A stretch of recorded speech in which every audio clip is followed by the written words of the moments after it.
Welcome to another edition of Bible Time. I'm glad you're able to join us today.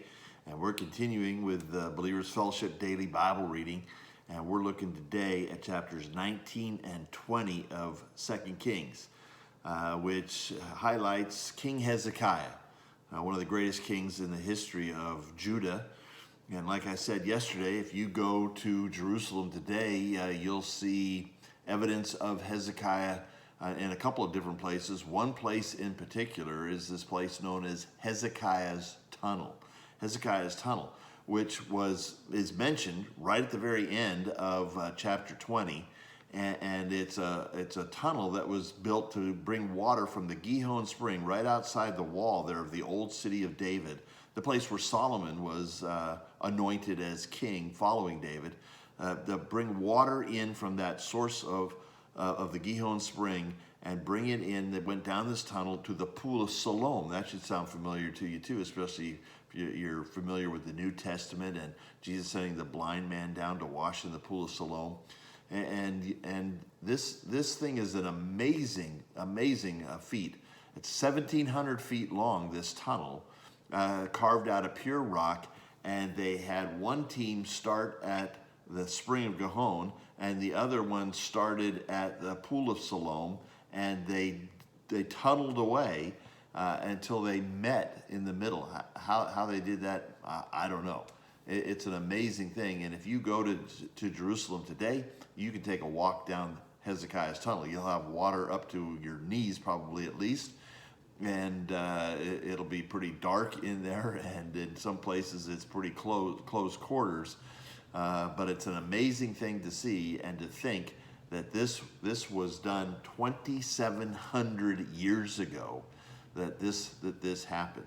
Well, why did Hezekiah build this tunnel? Why develop this source of water? Because, as you remember, we left off yesterday, they were being threatened by Assyria.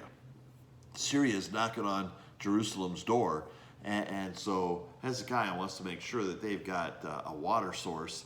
And so that's why he developed this. But you remember that he was being threatened by the King Sennacherib of Assyria. And this chapter chapter 19 starts off showing the response of Hezekiah. And you'll see why he is one of the godly kings of Judah. And in fact, we were told yesterday there wasn't anybody like him among the kings. His response is to turn to the Lord and trust in the Lord. He turned to the Lord in this difficult time. And in this case, he sent messengers to Isaiah to inquire of the Lord regarding this situation. And he gets comfort from Isaiah, telling him that the Lord's going to take care of this situation. And sure enough, something else comes up.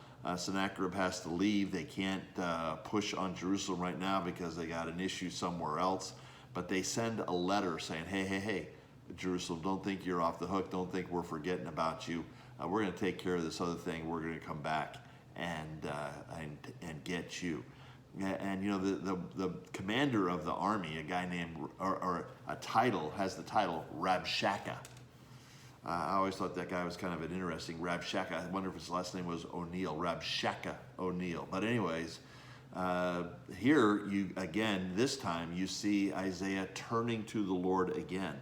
And he goes up to the temple, we're told, and he spreads this letter, this threatening letter out before the Lord, which, by the way, is a perfect picture of what we have in Philippians chapter 4, verse 6, where it says, let your requests be made known to the Lord.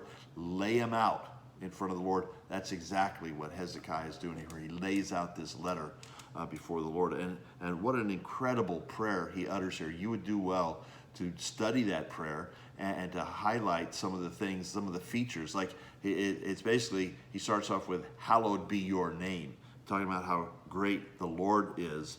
And then he prays for God to act on behalf, not for Hezekiah's sake, not even for the people's sake, but for the sake of God's reputation and God's glory. Those are the kind of prayers God likes to hear. Those are the kind of prayers God likes to answer. And he points out, and God responds to the fact that Sennacherib is mocking God. Who you think your God is going to protect you from our army? And so God acts, we're told, out of his own zeal, verse 31, and he acts for his own sake, verse 34, which is exactly what Hezekiah appealed to God to do. And you can see God responds to those kinds of things. He sends an angel and kills 185,000 Assyrians in one night. Boy, that's something for you and me to think about. The angels are still around today, and we saw even in Hebrews 1 that they are sent out to minister on behalf of God's people. And if one angel can kill 185,000 Assyrian warriors, I think God can protect you and me. These might be scary times we live in, but we can trust in the protection of the Lord. Well, then chapter 20, talking about Hezekiah, is kind of a flashback. This is something that happened probably about a year before the incident with Sennacherib, and because it mentions Sennacherib in verse 6. But Hezekiah, while he was better than most of the kings in Judah, he still had his weaknesses, and it talks about some leaders coming from Babylon, and Hezekiah shows them all of his riches, shows them the storehouses of all that he has. He's kind of showing off, actually, at that point. And Isaiah confronts him on that. And you might wonder, well, why is this even in here? What's the deal with this? Well, it is because this is explaining to the exiles who are in Babylon reading this text, well, here's how we got here. And even though there were some good kings along the way, they all still had their weaknesses, and that combined with all the things done by the wicked kings is what led to them winding up in exile. It explains the coming exile. And so that's some things to look at here. But again, even in Hezekiah's illness, which was leading to death, he trusted in the Lord. He turned to the Lord. He appealed to the Lord. And the Lord extended his life 15 more years. So some great lessons to learn from Hezekiah, and his trusting the Lord, and his prayer, his taking his requests and laying them out before the Lord, his appealing to God's glory, to God to act on behalf of his glory. That's some examples for you and me to learn in terms of our prayers. So let's think about this. Let's think through those things, and maybe you want to leave some comments below on some things that you learned from Hezekiah's prayer that encourages you in your prayer life. And if you haven't subscribed yet to this Bible Time broadcast, you can hit the subscribe button, and then you'll get notified every day of the new video. So thanks again for joining us here for Bible Time. This is always an encouraging time for me, and we'll see you again tomorrow for more Bible Time.